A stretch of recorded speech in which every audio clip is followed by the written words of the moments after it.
Laurentius was an antipope of the Roman Catholic Church from 498 until 506. Biography. Archpriest of Santa Prassede, Laurentius was elected pope on the 22nd of November 498, in opposition to official Pope Symmachus by a dissenting faction. If Theodore Lector can be trusted, he was picked by the ex-consul Ruffius Postumius Festus as a candidate, after Festus had secretly promised the Byzantine Emperor Zeno that Pope Anastasius would approve the Heneticon. But upon returning from Constantinople he found Pope Anastasius had died. The groups supporting Laurentius and Symmachus split the clergy, senate, and common people, leading to violent clashes between rival groups of supporters. It was clear that some form of arbitration was needed, and both groups proceeded to Ravenna to present their arguments to King Theodoric of the Ostrogoths.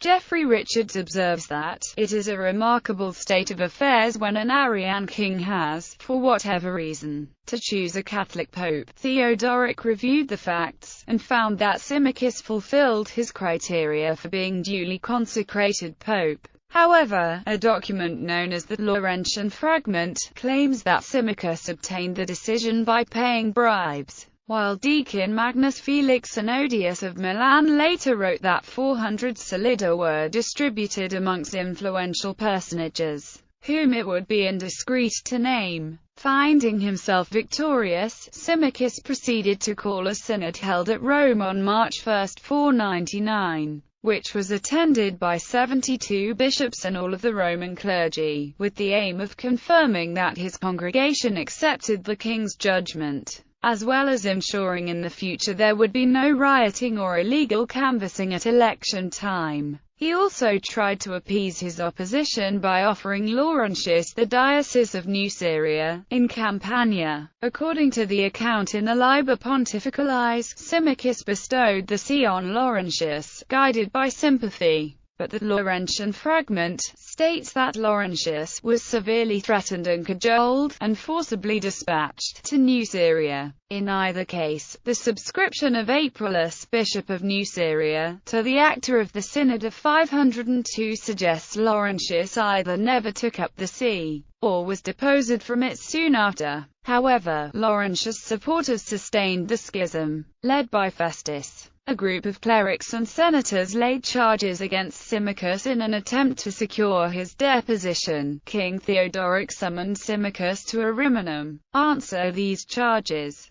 But having gone to Ariminum, Symmachus fled the city in the middle of the night, returning to Rome where he took refuge in St. Peter's. His flight proved to be a major mistake, for it was widely seen as an admission of guilt. Many of the clergy withdrew from communion with Symmachus, and entered into communion with Laurentius. A contentious synod held in 502 failed to resolve schism. Laurentius returned to Rome later that year, and for the following 4 years, according to the Laurentian Fragment, he held its churches and ruled as pope, with the support of Festus. Laurentius was only forced from his position when a diplomatic effort to convince King Theodoric to intervene succeeded, conducted chiefly by 2 non-Roman supporters, the Milanese deacon Anodius and the exiled deacon Dioscorus. They convinced the king's personal physician, the deacon Helpidius. At last they convinced Theodoric to instruct Festus to hand over the Roman churches to Symmachus.